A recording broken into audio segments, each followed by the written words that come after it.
Columbus Word Church, a South Hills Village. Well worth your time on Tuesdays, 3 to 7. We're delighted to welcome Max Glenn and the Mon Valley.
Good afternoon. Boy, I feel like I should know you. They even put a chair out in the parking lot for me that I got to park the car there. This is the Mon Valley Community Band, and let me tell you a little bit about a community band, which you probably already know. The good thing is, we're inside. There's no bugs crawling around. It's air conditioning. This is about as good as it gets, guys. And in case it rains, who cares? As long as the roof doesn't leak. Then somebody run around with buckets. Well, community bands are obviously made up of community members, and community bands deliver music to places that maybe you couldn't get to the big city, like East McKeesport or something. So that's what community bands are for. Well, what we like to do is a program that's varied, because we followed the example by maybe one of the nation's first superstars, and that was John Philip Sousa. Now, as soon as I say John Philip Sousa, what is Sousa the king of? Yeah, he's king of the marches. That was really not what he did. Now, obviously, he wrote incredibly good marches, but Sousa was really an entrepreneur. He was a pop star, and I'm not kidding on this. He, at one time, had a number of shows running consecutively on Broadway. I mean, consecutively. I'm sure the Sousa estate profited from that, but that's another story. So, this is what Sousa knew. Sousa knew that you had to constantly do changes within a concert lineup. You didn't give everybody the same thing because, quite frankly, who the heck wants to listen to the same of everything? So that's what we try to do. Now, I will have to tell you, if you went to a Sousa Band's concert, this is how the marches were used. They would play a number, then there'd be a march. The audience would applaud, and immediately there'd be a march. Then they'd play another kind of number, and as the audience was applauding, there'd be another march. And so that's how he used it. Now, we're not going to do that because, boy, they get really tired, and so do I. But anyway, we're going to vary the concert. So, we're going to start with a piece of, because we're a community band, and we've been around for 100 years or so, we're going to start with a pop tune, a little bit older than any of you. Matter of fact, a lot older than any of you. It's entitled Ragtime, because in the late 1800s, ragtime was the thing. It swept the nation. It was the pop music of that. So here we go, Ragtime.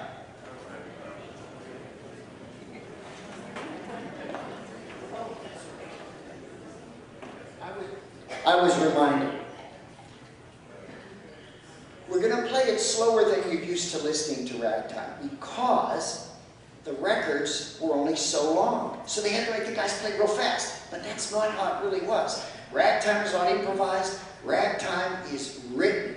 It was written by Creoles of color from New Orleans. And that's where it came from. So this is Ragtime.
Instrumentalists, but the Sousa Band had great instrumentalists, but the Sousa Band also, he always carried singers with him. Why? Because you want variation. So we're going to jump right in and start with Linda D'Orazio, Western Pennsylvania's newest grandmother. Oh yes, there'll be a slideshow, and you can get autographs. It's an entire show. But this is a number to kind of welcome you. It's from Broadway, and I'm not even going to tell you what it is.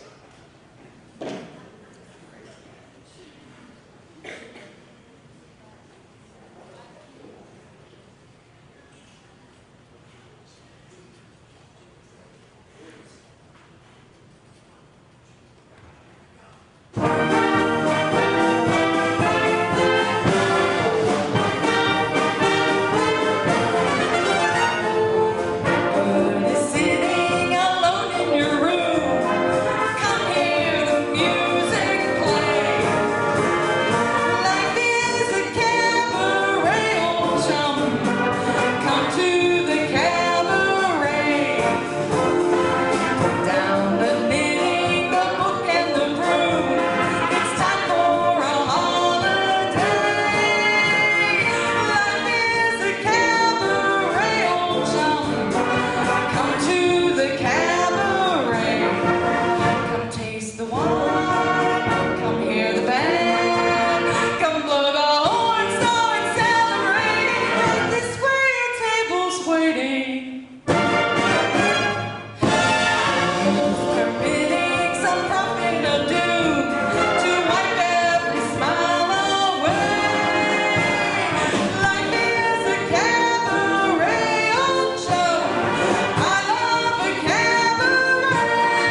Tierra. And you can, I know you figured out what that song was, that's why I didn't even have to tell you. Now, one of the things that a community band did, and actually Sousa did also, they would take arias from operas, because people knew them, and they would write them instrumentally. So, that's what we did. The aria that we're going to perform features Mr. Bill Devil on euphonium, and it's entitled Nessun Dorma. It's from Turandot. And it's a beautiful, it was Pavarotti's encore song all the time. By the way, do you know what Nessun Dorma means? I'm going to ruin it for you. It means nobody sleeps. Yeah, insomnia, that's what it means. Yeah, rough. Yeah, so it's Nessun Dorma.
By the way, I warned the band about this crew.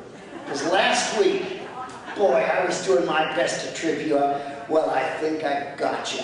It took me another band to do it, but now, one of the things that happened with a community band, well, like I said, very often we would be in the outlying district. So here we are in Bethel Park, and you can't get to East McKeesport because it's tough, the paths for the wagons, so you don't get there. Well, what people did, what arrangers did, they took orchestral works and they arranged it for wind band. Not to take the place of the orchestra. You can't do it, the different colors. But at least to let people know, gee, here's some themes that are being written for classical music, and it'll remind people of it. So, wind bands have a great treasure trove of classical arrangements. So we decided to do one. So I thought, let's see, which one? Well, we have about 30 of them, or I'm sorry, we have about 300 of them. So I took 29 of them. But we kind of mixed them all together. It's entitled Instant Concert, and I defy anybody to tell me every tune that goes on in here. It's just when you make me look like an idiot in front of my band, well, okay, it's not the first time. What's going to happen now? If we're playing a number and you don't much care for it, it's only lasting 4 bars. It's okay. If you like the number, listen quickly because it only lasts 4 bars. So here we go. We call it instant concert.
No, they don't like it when I step off the stage. No, they hate that. I look at their eyes, and in their eyes I read just a few words, and it's not Merry Christmas.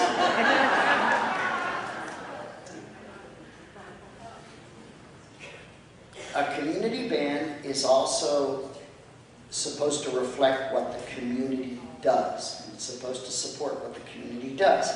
Well, we've chosen to do a number that, well, if you play numbers regarding the Civil War and everything, that's fine. And I'm not knocking that, and this is certainly going to be part of it. But we decided to go one extra step. and we wanted to bring home what it meant to a community to have its members go off to fight, and the human idea of it.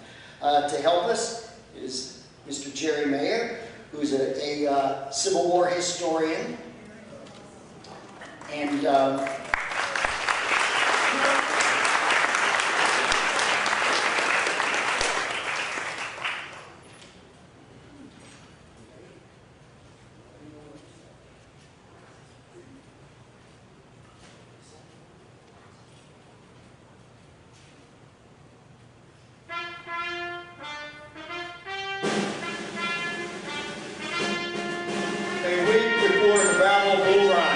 Solomon Blue, a major in the 2nd Rhode Island Volunteers, rode home to his wife in Smithfield. July the 14th, 1861, Washington, D.C. Dear Sarah, the indications are very strong that we shall move in a few days, perhaps tomorrow. And lest I should not be able to write you again, I feel compelled to write a few lines that may fall under your eye when I am no more. I have no misgivings about or lack of confidence in the cause in which I am now engaged, and my courage does not falter. I know how American civilization now leans upon the triumph of the government, and how great a debt we owe to those who went before us through the blood and suffering of the Revolution. And I am willing, perfectly willing, to lay down all my joys in this life to help maintain the government and pay that debt. Sarah, my love for you is deathless. It seems to bind me with mighty cables that nothing but omnipotence can break. Yet my love of country comes over me like a strong wind and bears me irresistibly with all those days to the battlefield. The memory of all the blissful moments I've enjoyed with you come crowning over me, and I feel most deeply grateful to God and you that I've enjoyed them for so long, and how hard it is for me to give them up and burn to ashes the hope of future years when, God willing, we might still have lived and loved together and see our boys grown up to honorable manhood around us. If I do not return, my dear Sarah, never forget how much I love you, nor that when my last breath escapes me on the battlefield, I will whisper your name. Forgive my many faults and my many pains I have caused you. How thoughtless, how foolish I have sometimes been. But oh Sarah, if the dead can come back to this earth and flit around unseen among those they love, I will always be with you in the brightest day and the darkest night. Always, always. And when the soft breeze fans your cheek, it shall be my breath, or the cool air your throbbing temple. It shall be my spirit passing by. Sarah, do not mourn me again. Think I am gone and wait for me, for we shall meet again. Solomon Blue was killed a week later at the First Battle of Bull Run.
Mr. Jerry Ray.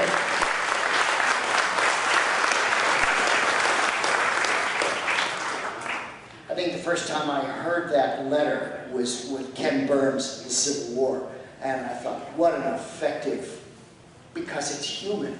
It's not glory, it's human. The next number we're going to do is in a style that so many composers used. Beethoven, Mozart. Matter of fact, Mozart even wrote one of these based on Twinkle, Twinkle, Little Star, and it's a theme in variations. Why do composers do it? Well, it gives your ears someplace to be. You already know the tune, Yankee Doodle. And it's what a composer can do with the tune. That's the important thing. And I'm sure you already know that Yankee Doodle was not exactly a compliment when it was yelled at the colonists by the British Army. I'm not going to go into it, but it was a rather sarcastic way of looking at the colonists. But like every good thing, you turn it around and you own it, then forget the sarcasm because it's too late. This is Variations and Fantasy on Yankee Doodle.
Really helps quite a bit when you know the tune. It doesn't matter what the composer did, you know, you can kind of follow along, which always helps me. Now let's see, the Sousa Band had singers. The Sousa Band did patriotic, the Sousa Band did operas, did classical, did march. Oh, the Sousa Band had some fine soloists. Why, if John Philip Sousa had them, so did I.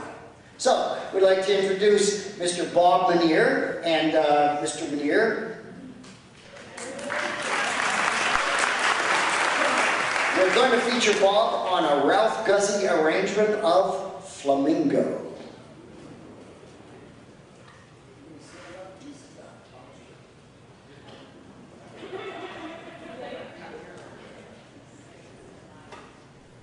Mr. Minier says that he would prefer to sit.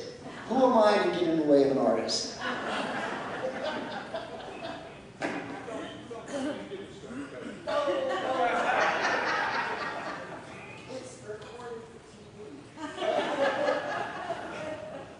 It's good to know that now all of Bethel Park knows about cooking stuff.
We'll do one more number before the mandatory 10-minute break, I was told.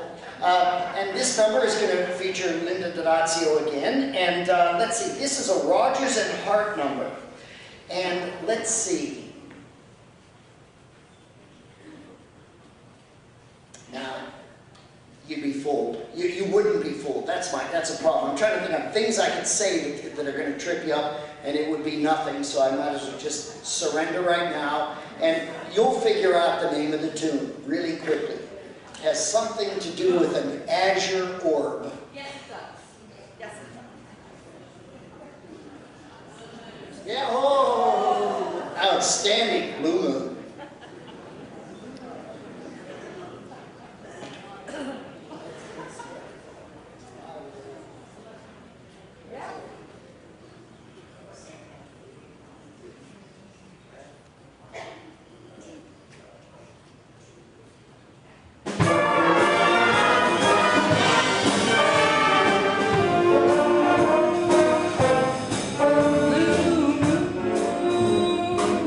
You saw me standing alone, without a dream in my heart, without a love of my own. Blue moon, you knew just what I was there for. You heard me saying a prayer for someone I really could care for. And then there suddenly appeared before me the only one my arms would ever hold. I heard somebody whisper, please adore me. And when I looked, the moon had turned to gold. Blue moon, now I'm no longer alone, without a dream in my heart, without a love of my own.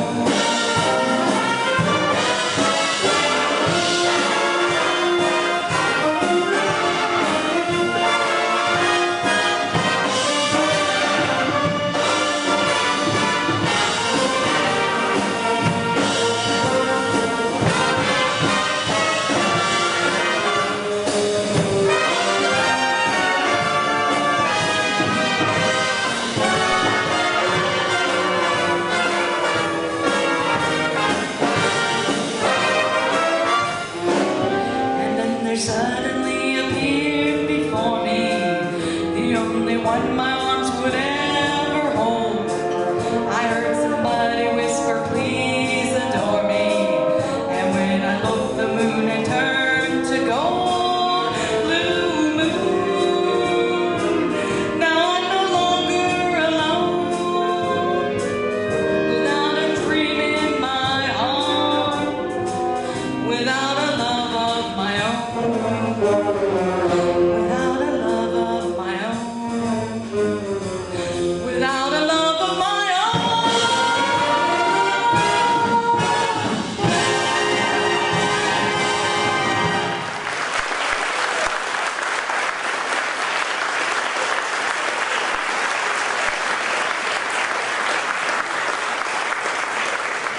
Ladies and gentlemen, the Monongahela Valley Community Band will see you in 10.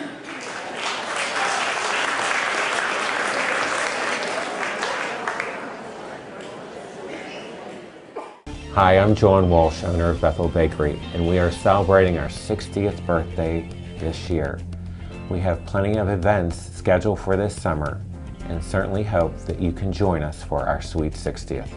Each day, now through August 31st, one lucky customer will win a $60 Bethel Bakery gift card just by registering in the store when a purchase is made. Also daily, our Facebook fans can like and share the photo we post on our wall for a chance to win a $6 Bethel Bakery gift card.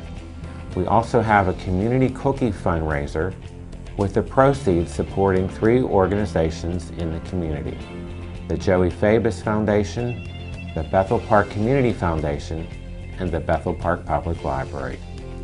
Each week we are featuring a throwback and new baked good, and if you were born in 1955, make sure to stop in for a free cupcake. Updates are posted on our website, bethelbakery.com. Bethel Bakery, baking life sweeter since 1955, takes great pleasure in serving all our customers.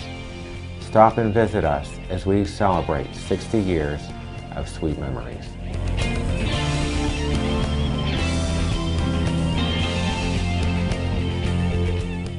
Last week,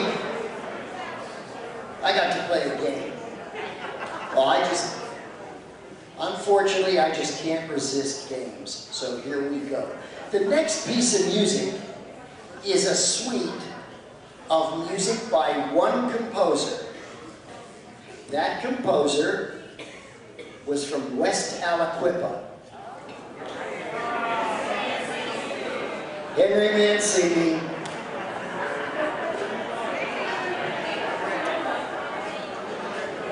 I'm behind the 8 ball already and I haven't even... Okay, you're going to hear some very familiar tunes. Now, when you realize that the man was nominated for like 50 Grammy Awards, it's tough to separate which tunes to play because they're all magnificent. Well, he took some obvious ones, and I know you're going to know them, but there's one in the middle that is really, it's terrific, and it's not a main theme. It was, we would call it wallpaper music. Mancini wrote this for a TV show, and he didn't write it as the main theme. He wrote it as like behind the scenes. You know, the scene is going on with the detective and the hip, cool guys and everything. Well, this song is played in the background, and you never really, you don't really hear it. Well, since I like old TV too, I went back and I watched an episode, and it was an episode of Peter Gunn, actually. And you all know the tune, but this music that we're going to play in one of the selections is like behind the scenes. You know, there was Craig Stevens talking, and they're in the bar, and you know, they're being really hip and cool, as hip and cool as you could be in the 1950s in black and white. But this music's going on, and I said, my gosh, it's a gem. It's a terrific piece of music. So we hope you enjoy Mancini.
that slow jazz little shuffle that we did in the middle, the title is called Dreamsville, and honestly, I honestly never knew it existed. I mean, I guess I saw it on TV, but you know, you don't pay attention to the background stuff. But it's a really, really cool number.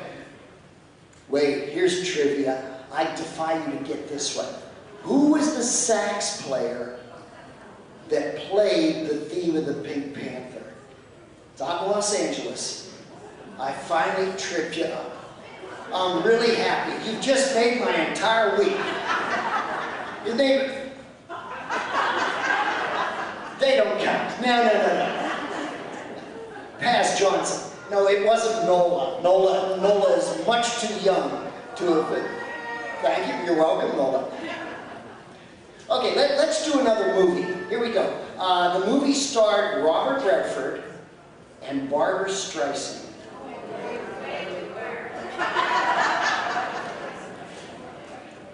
Did they do another movie that I could throw in there? No. You got it. This arrangement is by Mr. Bob Manier, our trumpet soloist, and it's entitled The Way We Were.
Okay, here we go.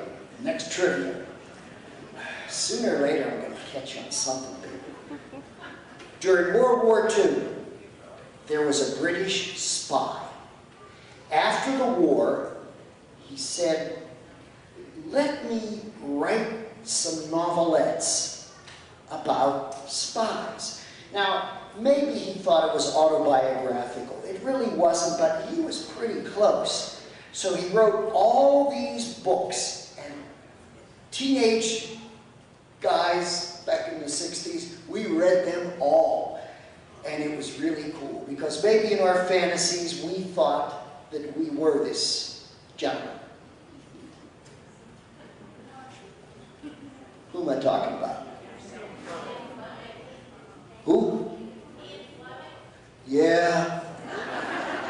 So, who's the character? James Bond, absolutely. But here it comes. I've lulled you into a false sense of security. We're going to play a theme, the main theme, the original theme to the James Bond movies. No, the original theme. Who wrote it? I gotcha. This is great. This is terrific. At last, a small victory. You don't know his name. John Barry wrote most of the music. But Monty Norman wrote the theme. The original theme, when we play it, and you're going to think, da-da-da. I want you to think from now on, Monty Norman. He was a big band arranger and composer in England. So can you imagine the residual checks that Monty Norman receives? Be still my heart. Here we go, James Bond.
I like to do a lot of movie music because, quite honestly, I am convinced that movie music is the new classical music.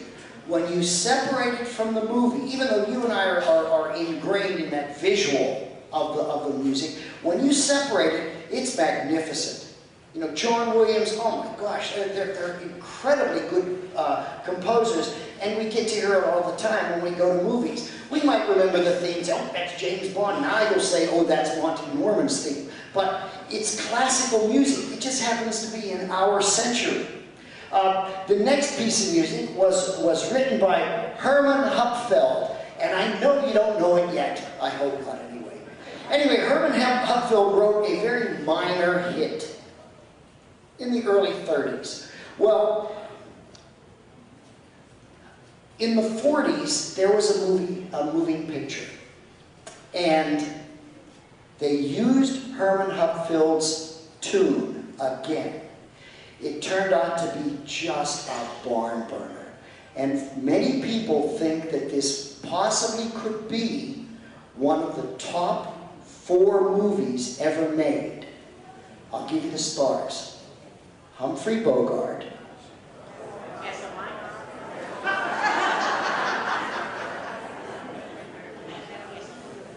Yes. Yeah, you got it. I was ready to go through the entire list. And this is Linda Donazio singing. That's right, As Time Goes By.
like you already know, it's a community band. So therefore, community bands do marches. Now, I told you about John Philip Sousa, but surprise, it's not going to be a Sousa march.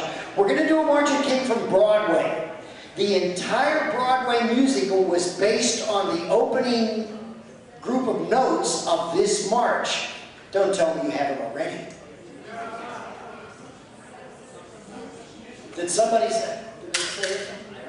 Okay, you got it. It's 76 trombones and it's from the music band. Who was that out there that got that? You get the A. We get the tuition.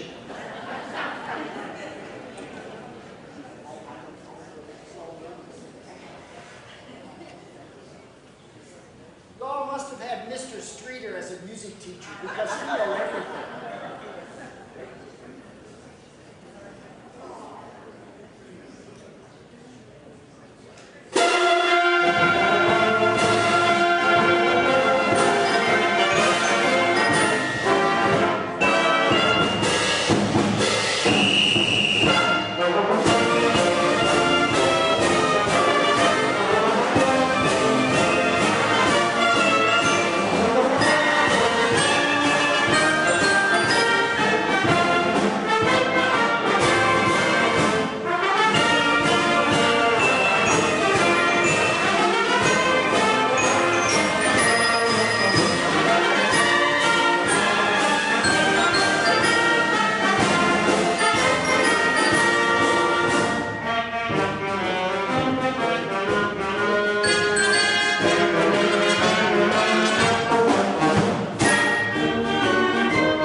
Picked up on that arrangement.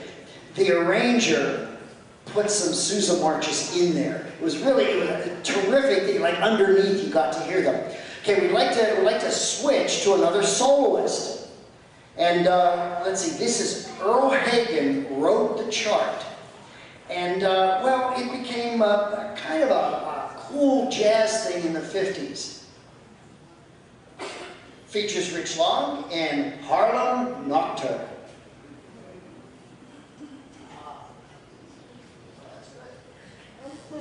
He decided to stand.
tell you, Rich's parents.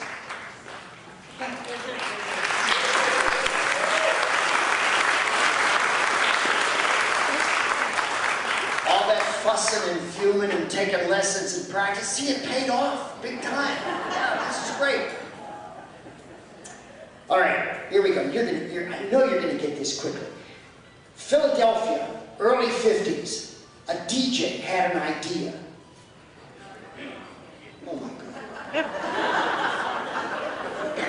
He goes to a TV station and says, I want to do DJ work on television. And he said, what? Makes no sense. Well, what's going to happen? He said, well, I play the records and the kids dance. I said, is that going to be a good idea? He said, I think it's going to work great. And I'll give rising groups and stars an opportunity. They're going to lip sync, but it's going to be a really big hit, and I think it's going to work. So the TV station said, okay, let's give it a try. And who was that DJ? Dick Clark. You got it, Dick Clark. This is entitled Rock, Roll, and Remember. Now, you have to understand something, and when you really think about it, it's amazing. Dick Clark's career goes through a whole group of periods of rock and roll. And we are going to do a tune from each one of those periods. Now, you're allowed to clap, you're allowed to stomp, but in the final piece that we do, you have to participate. Now, you're going to know what to do. Trust me. You're thinking, oh, no, we're not. Oh, yes, you are. Okay, you're going to enjoy this. It's called Rock, Roll, and Remember. Dick Clark.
you dancing. Good. Yes, they turned the TV camera around, so you're now famous forever. It's going viral on the internet tonight. It will never be gone. Your children will be mortified. Your grandchildren are going to love it, though. Because we're a community band, we're members. We're your fellow citizens. And we know that down through the years and through the history of the United States, those men and women who stepped up and defended us so that we could have America. The next number we're going to perform is the Armed Forces Salute. It's Bob Loughton's arrangement. I think it's probably the finest arrangement of service songs that I know. When we get to your particular service, if you want to stand up and be recognized, we'd be honored. If you want to applaud, that would be terrific. If you want to curse your drill instructor, just do real quietly, okay? Because they too had mothers.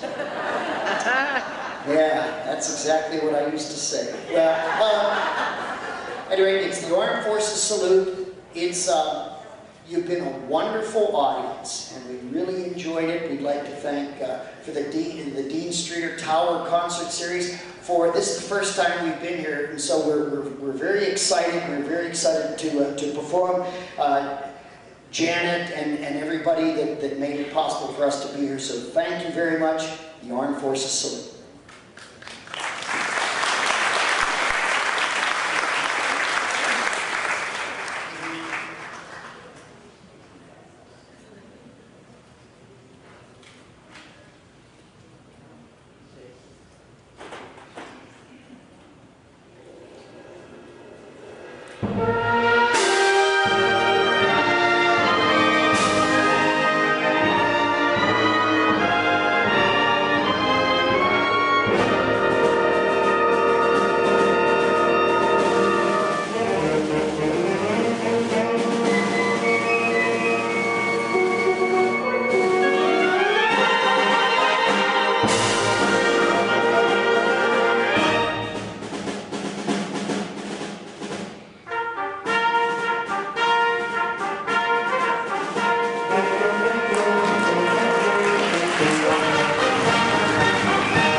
talked us into it. You get an encore.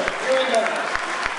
Now, you're going to love this tune. First, you're going to have to sing, but you already know the words. I know you know the words.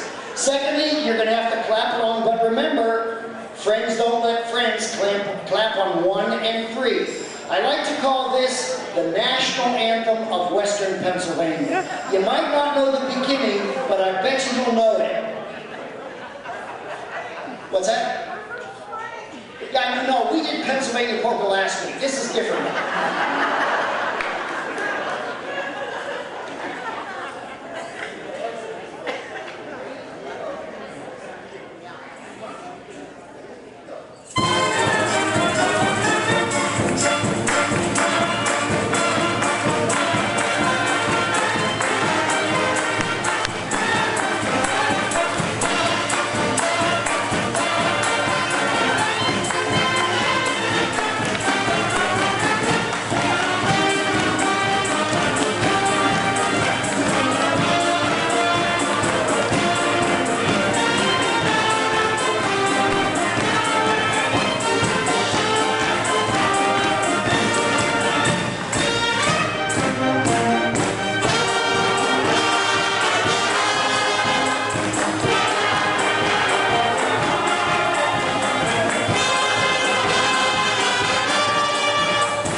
Now, you don't have to go home, but you can't stay here. Thank you very much.